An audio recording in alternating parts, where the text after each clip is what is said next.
হয়, মই বৰ্তমান উপস্থিত আছো দক্ষিণ কামৰূপৰ পলাকবাৰীত। পলাকবাৰী ৰাস মহোৎসৱ উদযাপন সমিতিয়ে অইনবেলিৰ দৰে এইবেলিও আয়োজন কৰিছে ৭৯তম পলাকবাৰী ৰাস মহোৎসৱৰ। অহা ৫ নৱেম্বৰৰ পৰা ১৯ নৱেম্বৰলৈকে ১৫ দিনীয়া বৰ্ণাঢ্য কাৰ্যসূচীৰে আয়োজন কৰিছে পলাকবাৰী ৰাস মহোৎসৱ সমিতিয়ে ৰাস মহোৎসৱৰ। ইয়াৰে প্ৰস্তুতি বৰ্তমান তুংগত পৰিলক্ষিত হৈছে। মোৰ সতীৰ্থ ইয়াৰে সামগ্ৰিক পৰিৱেশটো দেখুৱাব।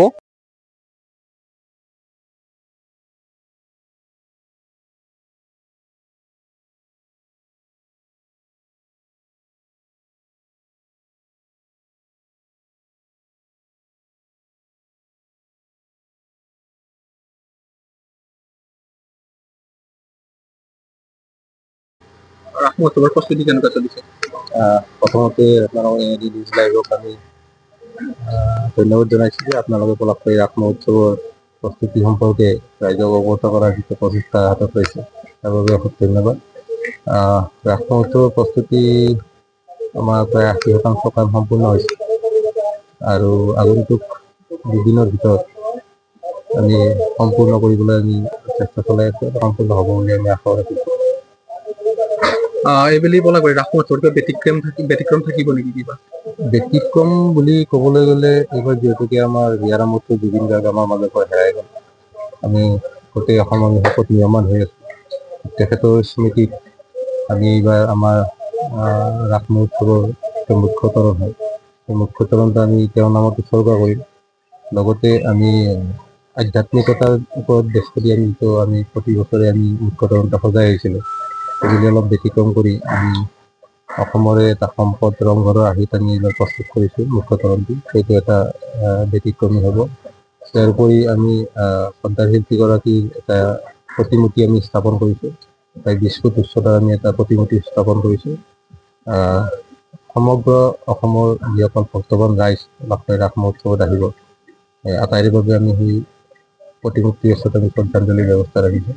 প্ৰতিদিনে এই কাৰ্যসূচী চলি থাকিব। ইয়াৰ উপৰিও আমাৰ জুবিন গাৰ্গদেৱৰ আমাৰ যিহেতুকে ১৮ নৱেম্বৰ আমাৰ তেখেতৰ জন্মদিন আৰু এইবেলি আমি ৰাস মহোৎসৱ চলিতে আমি তেখেতৰ জন্মদিনটো আমি উদযাপন কৰিম।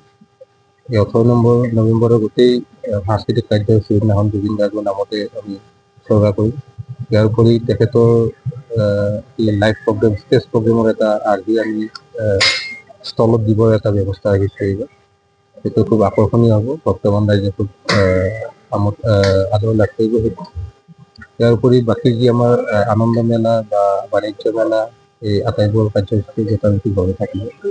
প্ৰথম দিনাৰ কাৰ্যসূচী কেনেকুৱা ধৰণৰ? আমাৰ পদুমপুৰ শ্ৰী শ্ৰী মা কালী মন্দিৰৰ পৰা আমাৰ সাংস্কৃতিক শোভাযাত্ৰা হ'ব 4:30 বজাত। তাৰ পৰা সাংস্কৃতিক শোভাযাত্ৰা আহি আমাৰ শিৱ মন্দিৰ পলাকবাৰী নতুন বজাৰত অৱস্থিত শিৱ মন্দিৰত এই সাংস্কৃতিক শোভাযাত্ৰা অন্ত কৰিব। তাৰ পৰা আমি ৰাজ্যপাল মহোদয়ক তাৰ পৰা আমি আদৰি আনি মুখ্যদ্বাৰ মুকলিৰ পিছতে আমাৰ উদ্বোধনী সভা আৰম্ভ হ'ব। আৰু উদ্বোধনী সভা আৰম্ভ হোৱাৰ আগে যিহেতুকে ৫ নৱেম্বৰটো আমাৰ ভাৰতৰত্ন ডক্টৰ ভূপেন হাজৰিকাৰ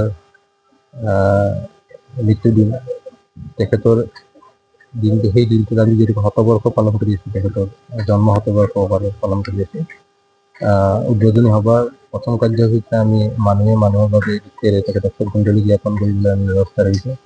ইয়াৰ পিছতে আমাৰ জুবিন গাৰ্গদেৱৰ যিটো প্ৰতিমূৰ্তি আমি স্থাপন কৰিছোঁ সেইটো আমি উন্মোচন কৰিম আৰু তাত তেখেতৰ মায়াবিনী গীতটো তাত পৰিৱেশন কৰা হ'ব। তাৰপিছত ৰাজ্যপাল মহোদয়ৰ ষ্টেজত যিখিনি প্ৰগ্ৰেম থাকিব সেইখিনি থাকিব। শেষত ভক্তবান ৰাইজক উদ্দেশ্যি দুআষাৰ বিচাৰিছোঁ। আমি আপোনালোকৰ চেনেলৰ মাধ্যমেৰে সমগ্ৰ অসম তথা উত্তৰ পূৰ্বাঞ্চলৰ ৰাইজক অনুৰোধ জনাম যে আপোনালোক পলাকবাৰী ৰাস মহোৎসৱলৈ আহক। আহি ইয়াত যিহেতুকে আমাৰ পলাকবাৰী ৰাসৰ এটা সুকীয়া সুনাম থাকে যে ডিচিপ্লিন খুব সুন্দৰভাৱে নিয়াৰিকৈ আপোনালোকে ইয়াত নতুন হেৰি লাভ কৰিব। গতিকে আপোনালোক আটাইকে আমি অনুৰোধ জনাম যে আপোনালোক পলাকবাৰী ৰাস মহোৎসৱলৈ আহক। আহি শান্তিপূৰ্ণভাৱে সুস্থ পৰিৱেশত আহক আমাৰ পলাকবাৰী ৰাস মহোৎসৱ উপভোগ কৰক। ঠিক আছে, ধন্যবাদ।